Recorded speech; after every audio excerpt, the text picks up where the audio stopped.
Dreshu Nityam Bhagavata Sevaya Bhagavati Uttama Shloke Bhaktir Bhavati Naishtaki Dreshu. Oops. Regular attendance to the classes on Bhagavatam and the rendering service to the pure devotee, all that is troublesome to the heart is almost completely destroyed, and loving devotion to the Supreme Personality of Godhead, who is also praised with transcendental song, is established as an irrevocable fact. Jai. So, very good. We are going to remove our troubles, and we are going to enter the process of cultivating love of God, which is the greatest treasure this world has to offer. So let us work on it. Today, actually, part of our treasure hunt is we get to finally hear, we've read the Bhagavatam up to this point. We haven't heard much about one of the main characters of the Bhagavatam, which is Emperor Parakit. And so he is Arjuna's grandson.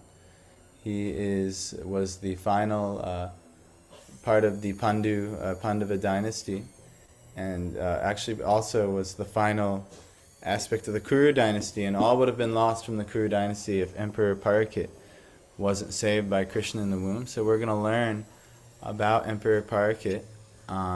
We heard how he was already saved in the womb because of his mother Uttara prayed very sincerely. And Guru Maharaj even gave a nice lecture about how Uttara, she immediately knew, even Draupadi tried to, use, it was the class on pride, but how Uttara, she knew that right away to surrender to Krishna in the face of difficulty. And that's actually her great quality, and that's Parakit's mother, where even Draupadi tried to hold on with all of her own strength before finally having to surrender to Krishna. And many others, we all, Gajendra and so on, we try and rely on our own strength, and once we realize we're overcome, then we rely on the Lord. But actually, the intelligent know that we're completely dependent on the Lord, and from step one we should be relying on the Lord. So Uttara is the example. So we'll learn about her, we'll learn about Maharaj Parakit, and we will actually get into the Bhagavatam here with one of its main characters. So now remember, there's a couple conversations happening simultaneously. And before even Shukadeva Goswami and Emperor Parakit are having a conversation, the conversation is between Shaunaka Rishi, the head of the thousands of sages in Naimisharanya forest, and Sutta Goswami, who heard the Bhagavatam from Shukadeva Goswami, and he's the son of a great, actually his death, he was killed by Balaram, but he's the son of Ramaharshan Sutta, who's like a great Ramaharshan Sutta, I should say. Was a great learned, you could say, Vedic scholar, but he made a boo-boo in front of Balaram. So he was ultimately beheaded. Yes, but his son is very greatly qualified, and he's actually became the head of these sages. So now we're going to hear from him and Shaunaka Rishi. So Shaunaka asks, Shaunako vacha ashvatam no pasrishtena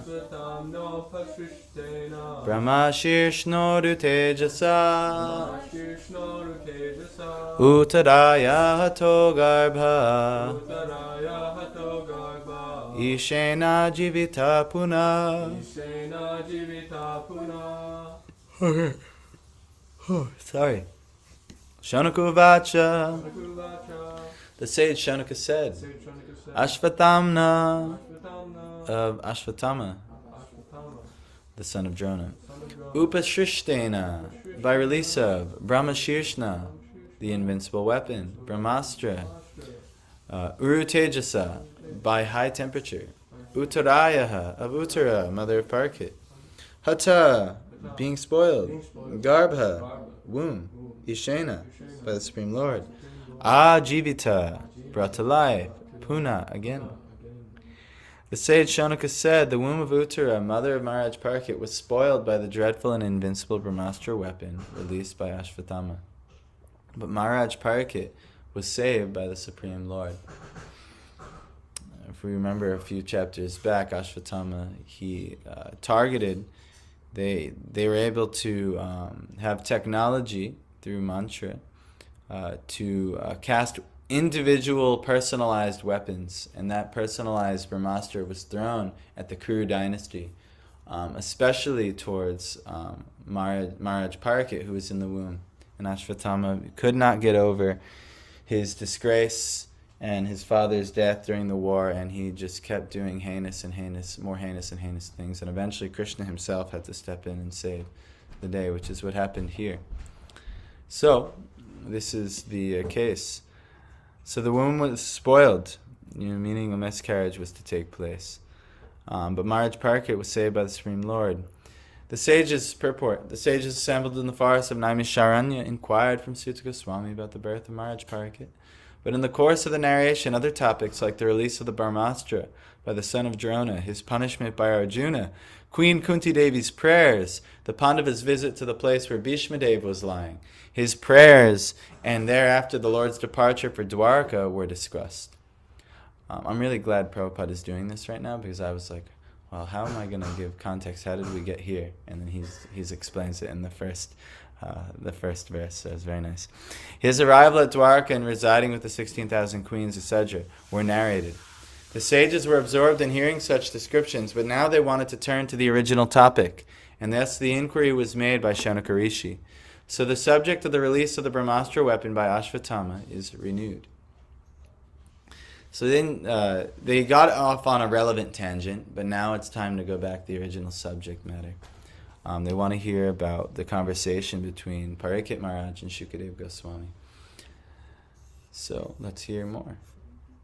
Before we go on, maybe let's offer our obeisances onto the Guru Parampara via our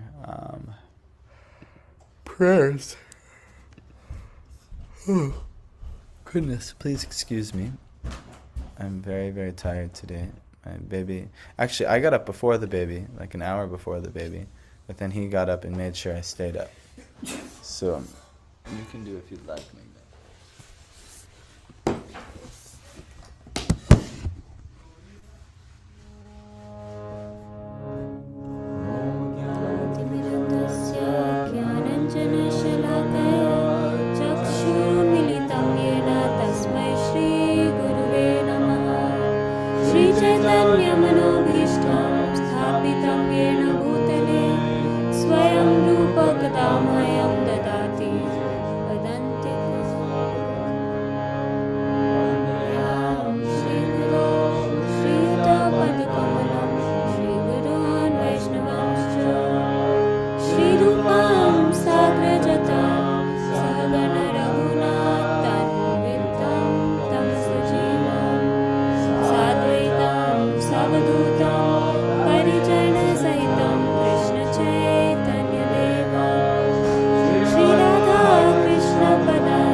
Shri Krishna Chaitanya Prabhu Nityananda Shri Advaita Gadadhar Shri Vasadi Gaura Bhakta Vrinda Hare Krishna Krishna Krishna Hare Hare Hare Rama Rama Rama Hare Hare Shivadaya Krishna Prishtaya Bhutale Srimate Bhaktivedanta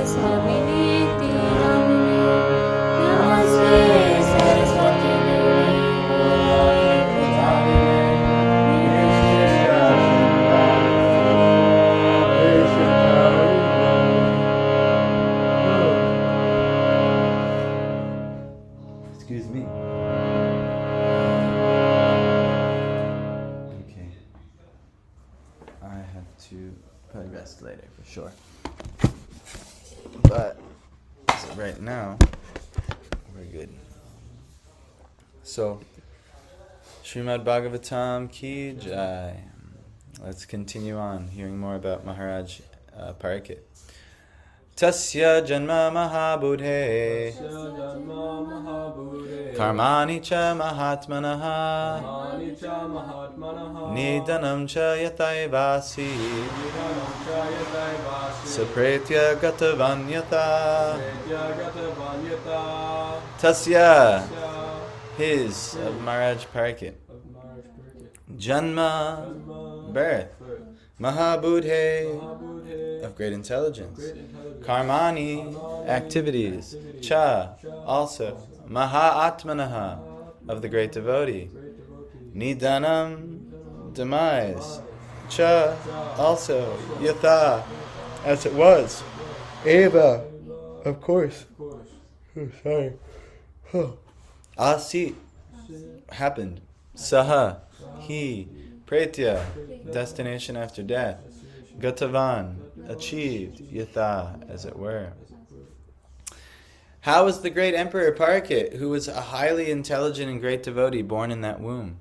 How did his death take place? And what did he achieve after his death? Purport. The king of Hastinapur, now Delhi, used to be the emperor of the world, at least till the time of the son of Emperor Parikit. Maharaj Parikit was saved by the Lord in the womb of his mother, so he could certainly be saved from an untimely death due to the ill will of the son of a Brahmin. Because the age of Kali began to act just after the assumption of power by Maharaj Parikit, the first sign of misgivings... What are misgivings again?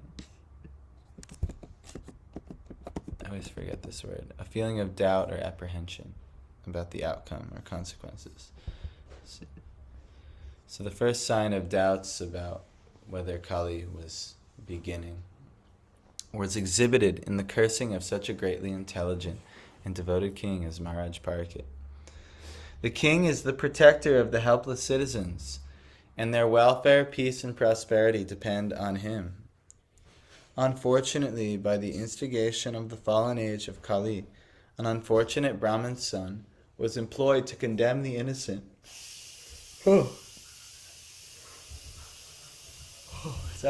Condemn the innocent Maharaj Parikit, and so the king had to prepare himself for death within 7 days. Maharaj Parikit is especially famous as one who is protected by Vishnu, and when he was unduly cursed by a Brahmin's son, he could have invoked the mercy of the Lord to save him, but he did not want to because he was a pure devotee. A pure devotee never asks the Lord for any undue favor. Maharaj Parikit knew that the curse of the Brahmin's son upon him was unjustified, as everyone else knew, but he did not want to counteract it because he knew also that the age of Kali had begun, and that the first symptom of the age, namely degradation of the highly talented Brahmin community, had also begun. He did not want to interfere with the current of the time, but he prepared himself to meet death very cheerfully and very properly.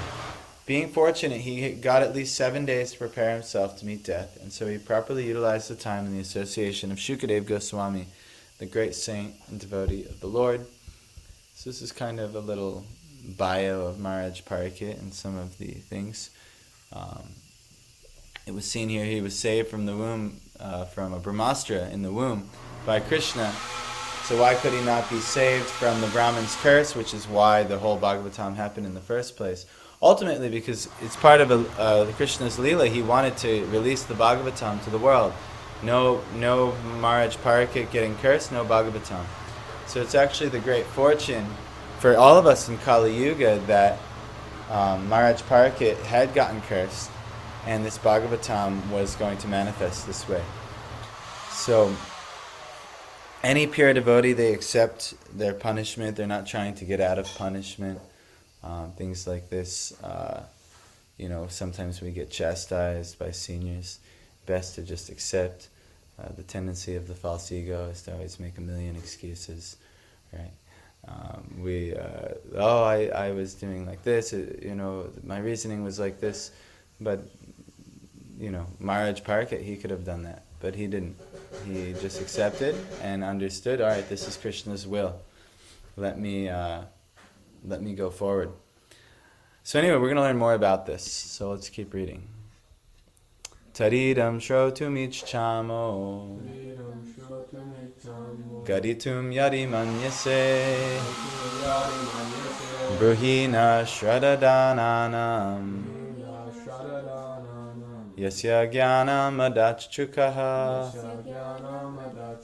tat all idam this shrotum to hear ichamaha all willing gaditum to narrate yadi if manyase you think bruhi please speak naha we shradhadananam who are very much respectful yasya whose jnanam transcendental knowledge adat delivered shukaha Sri Shukadev Goswami. We all respectfully want to hear about him, Maharaj Parikit, to whom Shukadev Goswami imparted transcendental knowledge. Please speak on this matter. Prabhupada says, Shukadev Goswami imparted transcendental knowledge to Maharaj Parikit during the remaining 7 days of his life, and Maharaj Parikit heard him properly, just like an ardent student. So Maharaj Parikit actually reached perfection just by the Shravanam process alone. The effect of such a bona fide hearing and chanting of Srimad Bhagavatam was equally shared by both the hearer and the chanter. This is kind of what I've been telling you. You know, if we're reciting Bhagavatam as well, you know, I've taken some time in my life to hear a lot of Bhagavatam, and now I get to recite the Bhagavatam with you guys. And actually, it might even be more beneficial for me to go through this. Who knows, but I think it could be, it's likely equally. But, you know, Maharaj Parikit and Shukadev Goswami are like the topmost type of personalities that the Bhagavatam could be heard and chanted from. Both of them were benefited. Out of the 9 different transcendental means of devotional service to the Lord prescribed in the Bhagavatam, either all of them or some of them or even one of them are equally beneficial if properly discharged. Maharaj Parikit and Shukadev Goswami were serious performers of the first 2 important items, namely the process of chanting and the process of hearing, and therefore both of them were successful in their laudable attempt. Transcendental realization is attained by such serious hearing and chanting and not otherwise. So if you don't do serious hearing and chanting and also reciting, that means sharing. If you don't do this, the transcendental realization will not come. I'm even seeing this in my life. You know, this has been the most pivotal reading of the Bhagavatam that I've done yet. Why? Because I'm actually, I'm now sharing. I'm chanting. You know, after hearing. So this is the process. You should also share, or at least you should hear from somebody who's very qualified to share. So this is a very powerful process. There is a type of spiritual master and disciple much advertised in this age of Kali. It is said that the master injects spiritual force into the disciple by an electrical current generated by the master, and the disciple begins to feel the shock. This is, they call it like Shaktipat. You might have heard of this before. Shaktipat. In India, this was going around, like the hippies would go to India and the gurus would cheat the hippies, and he would have some like yogic ability to send extra current through his body, but he'll like touch the eyes and they see lights and things in their eyes and stuff like that. Sometimes they go crazy. Yeah, and they could go crazy or things, but ultimately it's not a deep spiritual realization at all. But people who are a little bit less advanced spiritually, they take these things, their false ego gets very proud of these things, and they think they've become enlightened or something like this. So Prabhupada, I guess, I think this must have been going around with his disciples for him to even mention this. So anyway, but it said that the master injects spiritual force into the disciple by an electrical current generated by the master, and the disciple begins to feel the shock. He becomes unconscious, and the master weeps for his exhausting his store of so-called spiritual assets. Such bogus advertisement is going on in this age, and the poor common man is becoming the victim of such advertisement. We do not find such folk tales in the dealings of Shukadeva Goswami and his great disciple Maharaj Parikit. The sage recited Srimad Bhagavatam in devotion, and the great king heard him properly.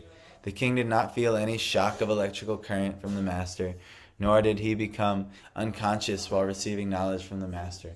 One should not therefore become a victim of these unauthorized advertisements made by some bogus representative of Vedic knowledge.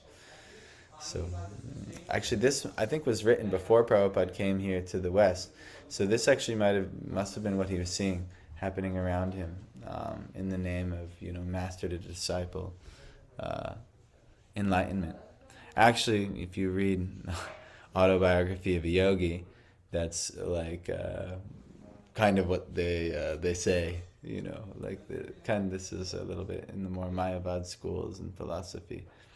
But anyhow, this is not the process recommended. It's actually hearing how is the transcendental wisdom imparted to you. It's coming through transcendental sound, and the best process is use the ear, the finest sense. So the sages of Naimisharanya were very respectful in hearing about Maharaj Parikit because of his receiving knowledge from Shukadeva Goswami by means of ardent hearing. Ardent is like passionate. You should very passionately want to hear these things. Ardent hearing from the bona fide master is the only way to receive transcendental knowledge, and there is no need for medical performances or occult mysticism for miraculous effects. The process is simple, but only the sincere party can achieve the desired result. So, hearing, very important. We should take any opportunity we can, like we had many guests come here, initiating spiritual masters and so on. And we'll have more. But when it's that time, you should take the time to hear from them. It's so important. And then ultimately, if you have someone in your life who you can, regularly hear from, or even at nice times you can hear from them, or you get the opportunity to hear from them, you take the opportunity. There are, advanced Vaishnavas who we should try and hear from. There's many of them. We'll invite them here, but maybe we get one shot to hear them. But if you go to the holy dhams, there's many of these Vaishnavas gathered there, and there's a great opportunity to hear and hear and hear and hear. So my wife and I, we did this past month. The month we spent in India earlier this year. So anyway, ardent hearing, nothing actually really is more important than this process, trying to hear. And until you are kind of injected, because even Shukadeva Goswami, he was perfected by chanting, but he didn't just chant from nowhere. First he heard it from Vyasadeva actually. So this first process is such an important thing. So I know I'm like beating a dead horse.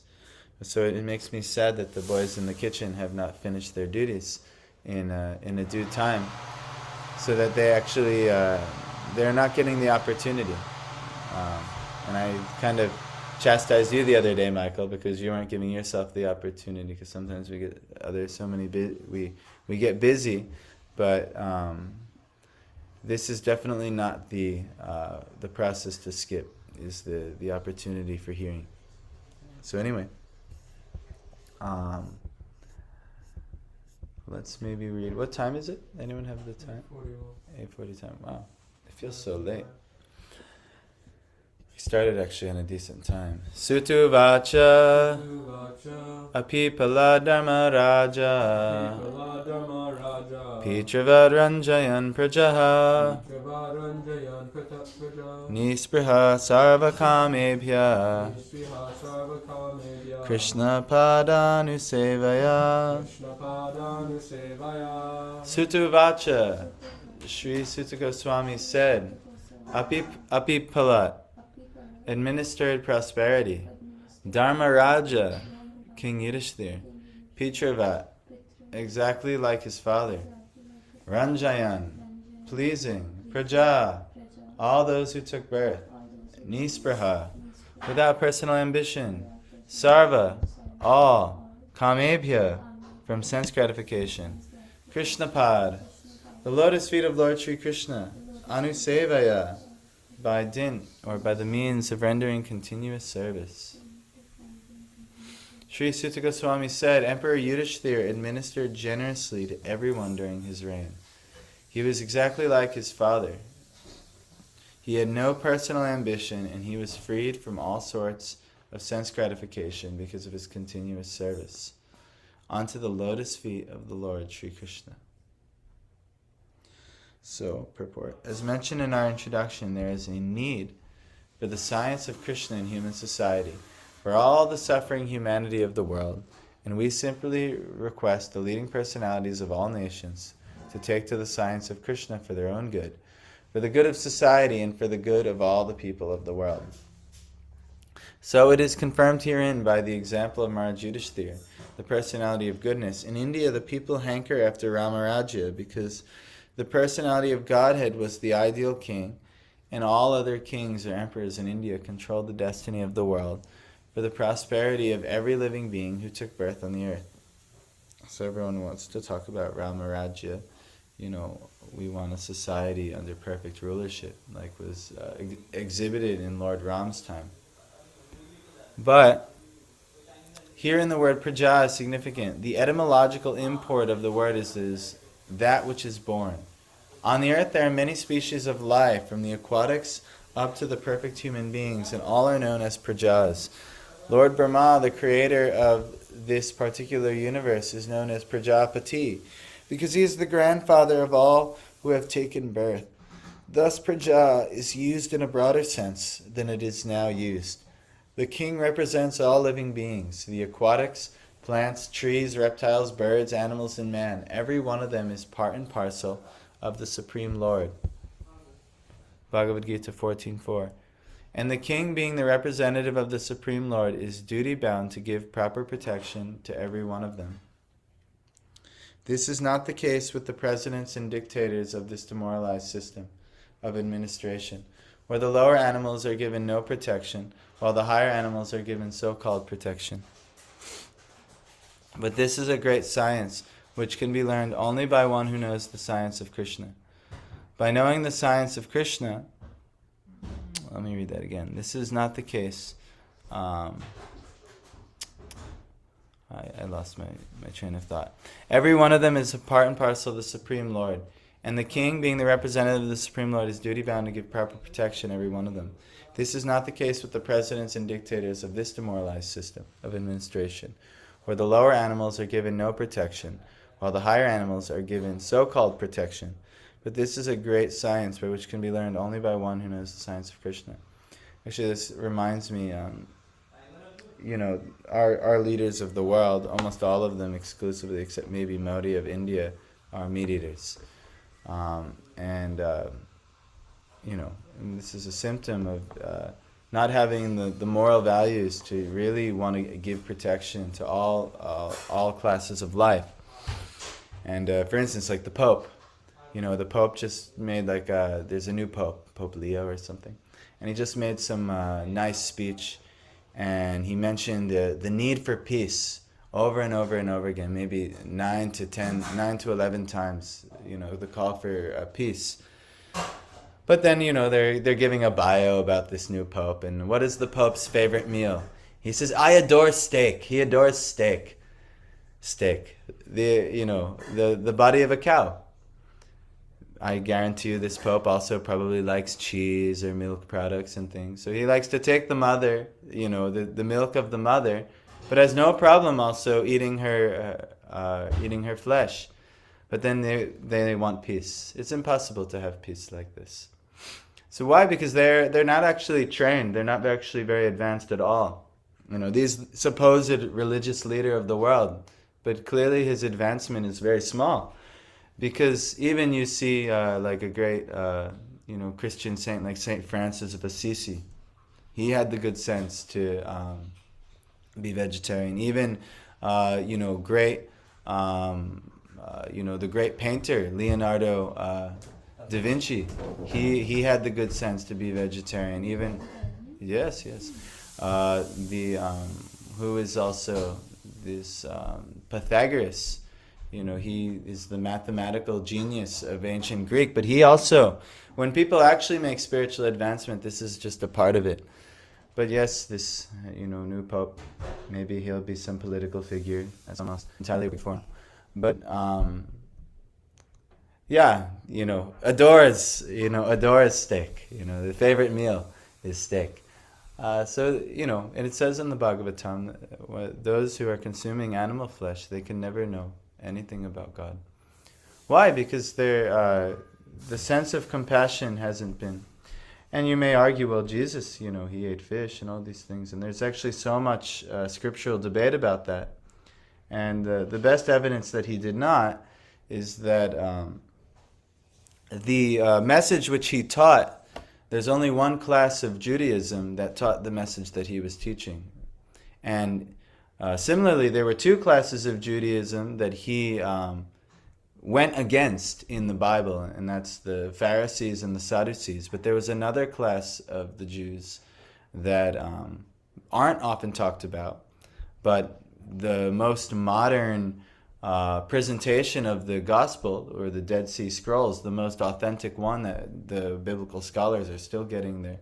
They were written by the Essenes, and no one really talks about who the Essenes are, but the Essenes were a completely vegetarian and completely committed to having poverty and giving their lives completely in service to God. Actually, in a way that's very similar to what the traditional Brahminical values of India are. And so it's very likely that Jesus was of this Essene order, especially based on, also, this is also said to be a meaning of what Nazarene means. Many people think that Nazareth is a place, that Jesus was from Nazareth. But actually, no city of Nazareth existed when Jesus was in the world. The city of Nazareth came about maybe a couple hundred years after Jesus. But it was on his cross that it was Jesus the Nazarene. So actually, many other biblical scholars, they believe that Nazarene was a sect of the Essenes. This type of Jew, of the Jewish religion that had all these really interesting values, like poverty, living for service to living completely in service to others, vegetarianism, and so on. So anyway, Prabhupada is saying this: if the lower animals are given no protection, while the higher animals are given so-called protection, but this is a demoralized system. But this is a great science which can be learned only by one who knows the science of Krishna. And actually, if you're going to see when Emperor Parikshit, one of the things that perturbs him the most is when he sees in Kali Yuga that cows start getting abused. And you're going to see this is what happens. And we see today even probably the most, what is it? Hare Krishna Tanmay.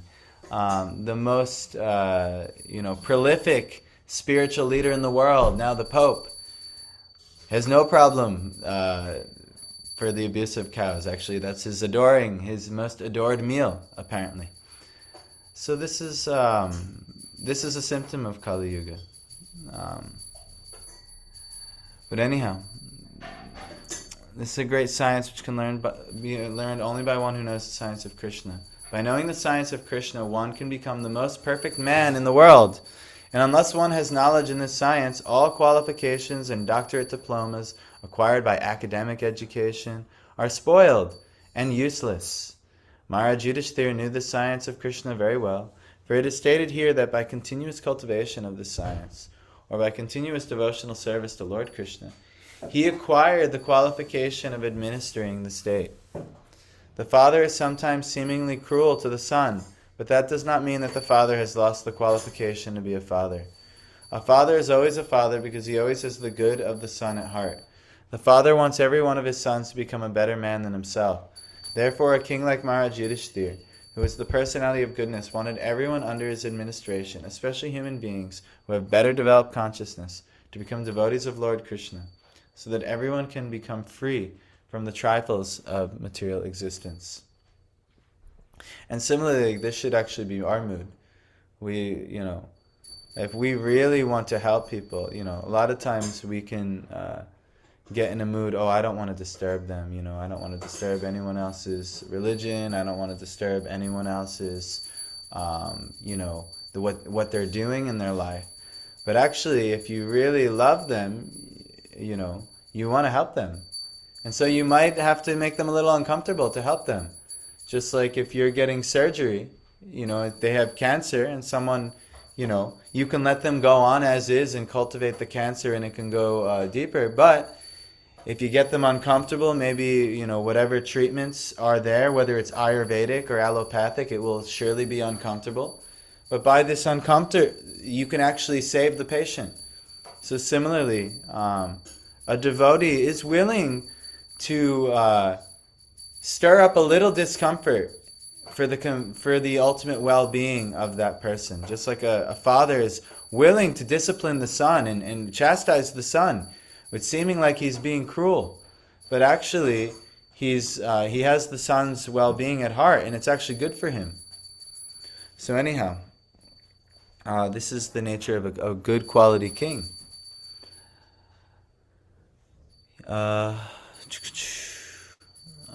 His motto of administration was all good for the citizens, for as personified goodness he knew perfectly well what is actually good for them. He conducted the administration on that principle, and not on the Rakshasi demonic principle of sense gratification. As an ideal king, he had no personal ambition, and there was no place for sense gratification, because all his senses, at all times, were engaged in the loving service of the Supreme Lord, which includes the partial service to the living beings, who form the parts and parcels of the complete whole. Those who are busy rendering service to the parts and parcels, leaving aside the whole, only spoil time and energy, as one does when watering the leaves of a tree without watering the root. If water is poured on the root, the leaves are enlivened perfectly and automatically, but if water is poured on the leaves only, the whole energy is spoiled.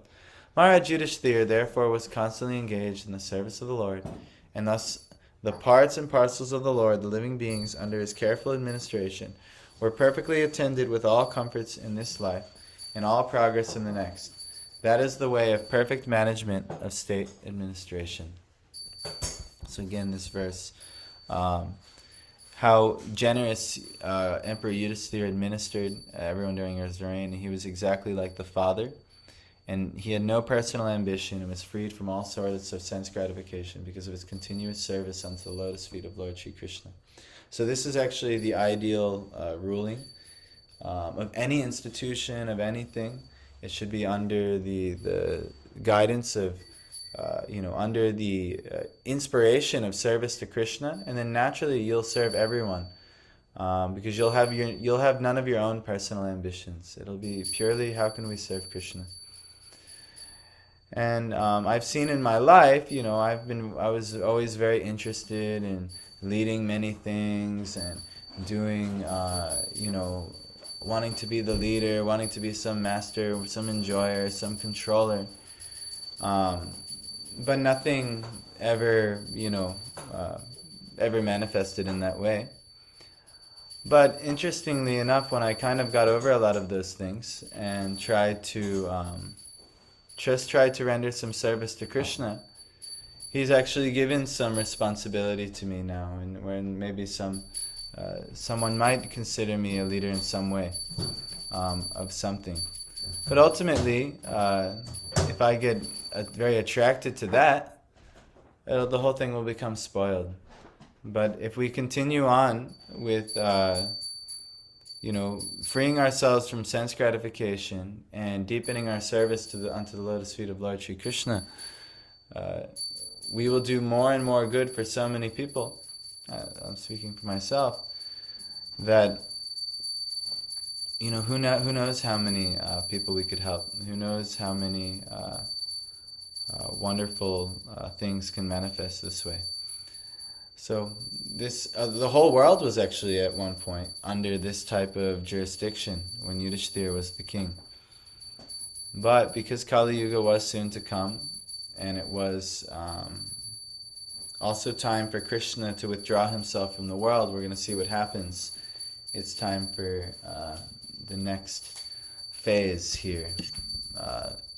And dark times have a purpose. There's some saying that like something like strong men create good times create weak men, weak men create dark times, and then dark times create strong men. Why? Because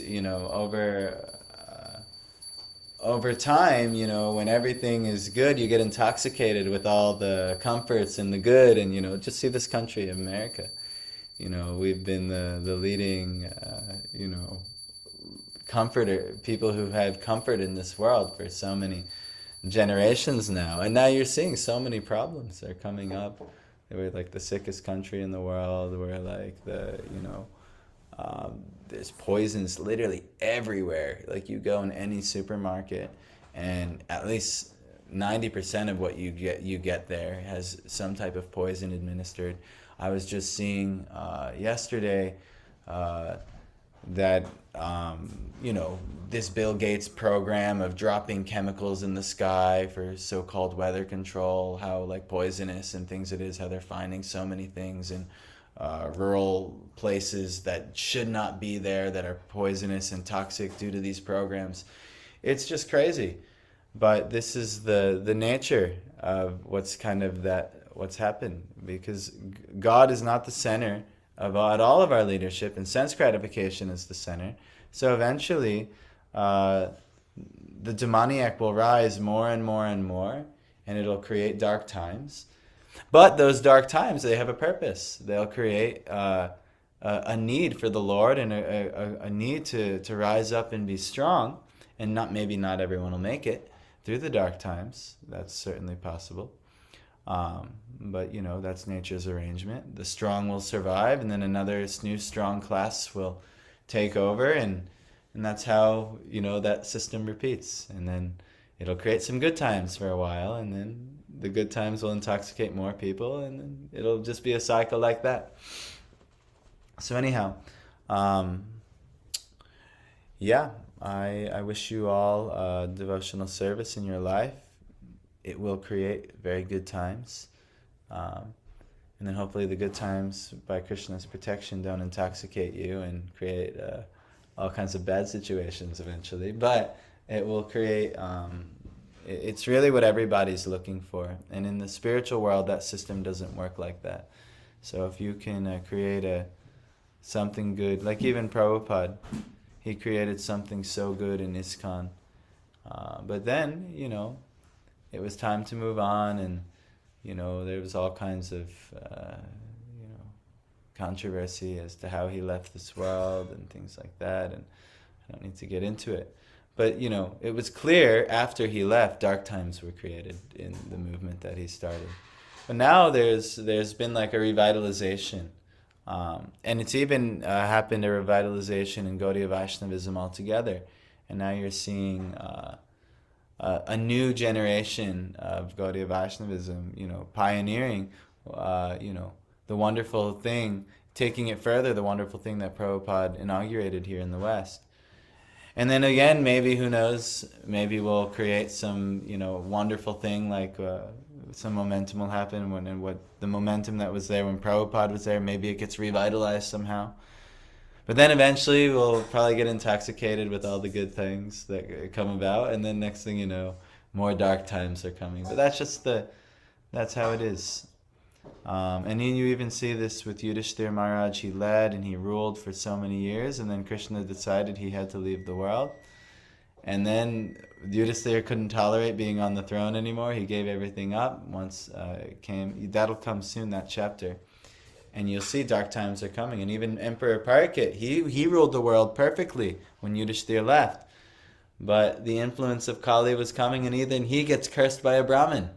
So then he has to accept that. And so, but that's just the nature. The good times and the bad times will come. And we're, astrologically speaking at least, the Vedic astrology says this is not a good time. ever since 2020 has been a declining bad time, and which will probably culminate in, I think, 2030, something like this, they say. But maybe some war will be the result. But yeah, we're not so interested in this because we realize these things are going to create good. These are going to be what the world needs to make advancement. And who knows, maybe these dark times that are to come are the very thing that wakes people up and shakes them up and be like, hey, spiritual life, get you in a little desperate situation where you're like, I need God. No one needs God until they're in like some trials and tribulations. So anyhow, we'll see. Hare Krishna. Anything from you guys? No, Parthu just joined, but maybe I can ask. Sure. So when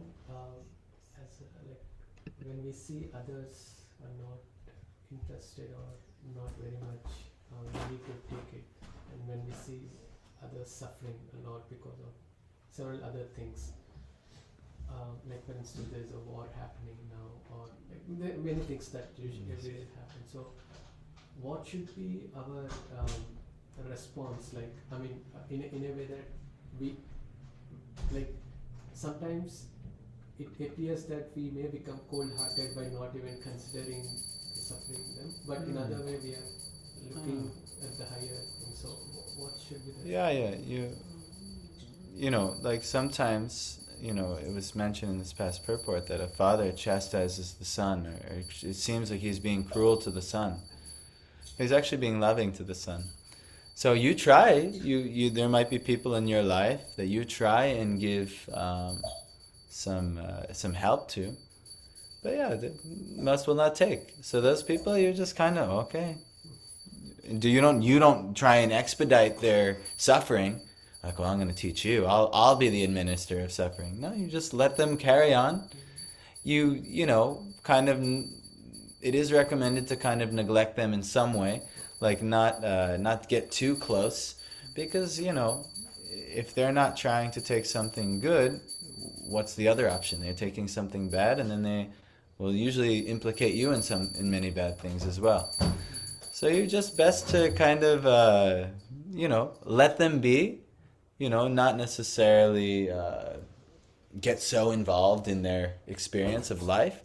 But if every once in a while, you might see them every so often, you try and offer something helpful again.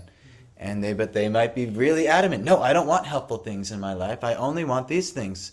They think it might be helpful, but because you have some higher information that no, that's not going to work. Anyway, you say, okay, Hare Krishna, no problem. And you just keep doing that. And then eventually they'll realize, actually. Eventually. And if not this life, maybe at death they begin to realize. But at some point, Krishna will reveal to them that yes, what you've been doing is not going to give you happiness, and that you're missing something crucial here. But you don't miss that crucial thing. So on my Airbnb. So you don't miss that crucial thing. That's it's not that you're cold-hearted. Actually, you still try to help. Maybe your circle of influence. I mean, like for instance, we're having a name-giving ceremony tomorrow.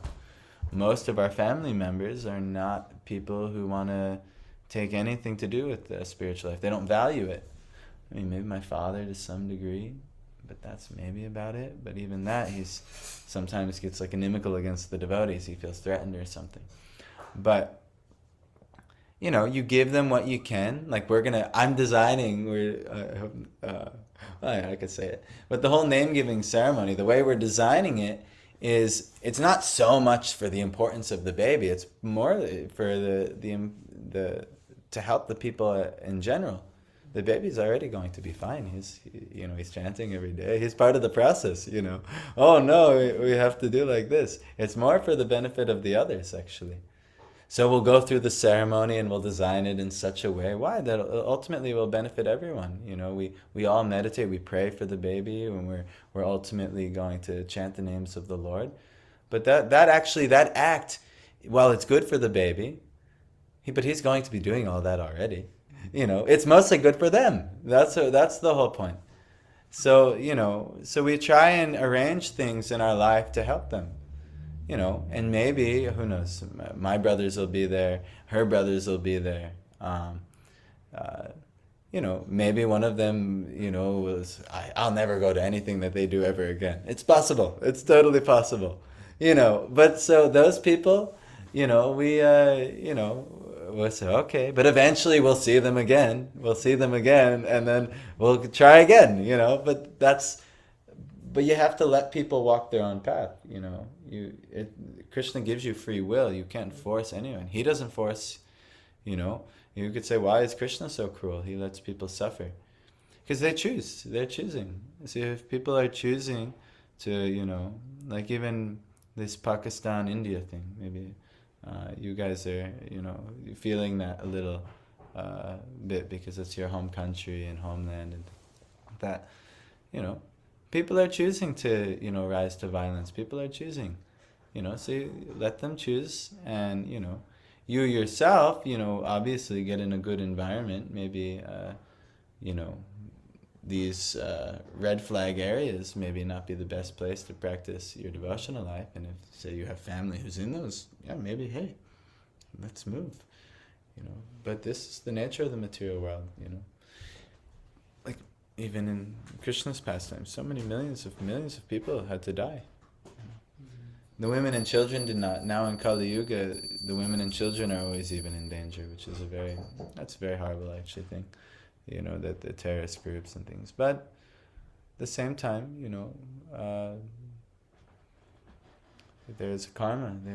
Things have to happen, and it's not random. It's, oh my God, I cannot believe that has happened.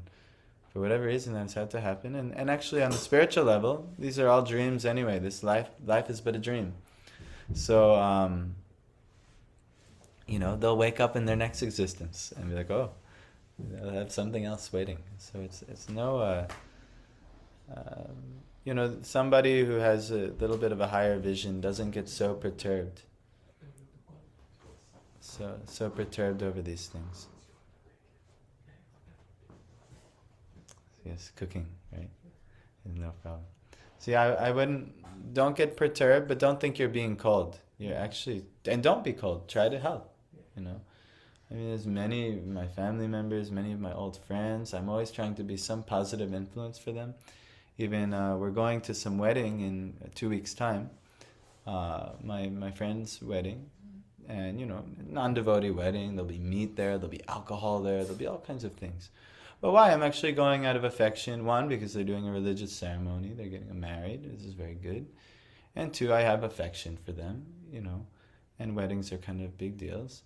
But, it's not like at the end of the wedding, they're like, come on, let's go out and drink, because actually that's a thing. After party, that's usually what you do in a Western wedding. Well, I got to go, I got a new baby. But while I'm there, while I'm with them, I can share something. I'm not going to sit there and bring all my books. The wedding gift, they're going to get books, actually. It's part of the wedding gift, yeah. They're going to get books. But, I'll give them something that ultimately will be good for them. And then after that, you got to let people go on.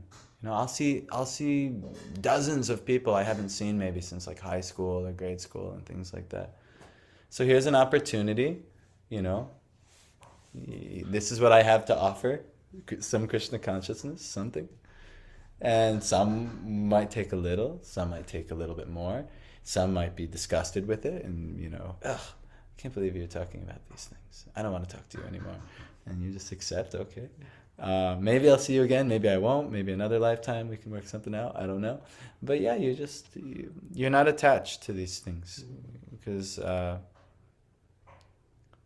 yeah. And then also you might find there might be some people in your life you're really attached to, like your family or, your old friends and things like that. But actually, they're no different than any of the other people in this world, really. The only difference is our bodily relationship, that we're these upadhis. Oh, this is my family. These are my friends. These are my relatives. But actually, this is an illusory thing. They're honestly no different than, that's why even it's hard for a lot of our family members to understand. Well, why don't you care about family events anymore? Why do you care? Well, because, wait, we got like parties every week. We're having events with people every week. There's an event here. Why don't you come? But this, the devotees kind of become like your family, because actually, on the stage of reality, on the eternal position, these are the people who are going to actually be making advancement with you. These are the people actually, that's why the devotees, they flock together. We still want to help our family. I know so many devotees who they drop everything. They go when their parents are about leaving the body or something like that. They drop everything and they go like Devaki Devadasi and so on.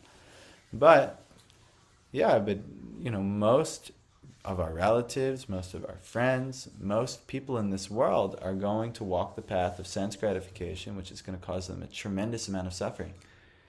And we have to let them. We can try and stop them, but you can't. The pathway to heaven, as Jesus is saying, is so exceedingly narrow. It's a very narrow path, and you might be like, come on, but there's billions of people walking towards hell instead, and you can't get everyone. There's only so many you can get. So get whatever ones who are willing to come down the narrow path, and you go yourself.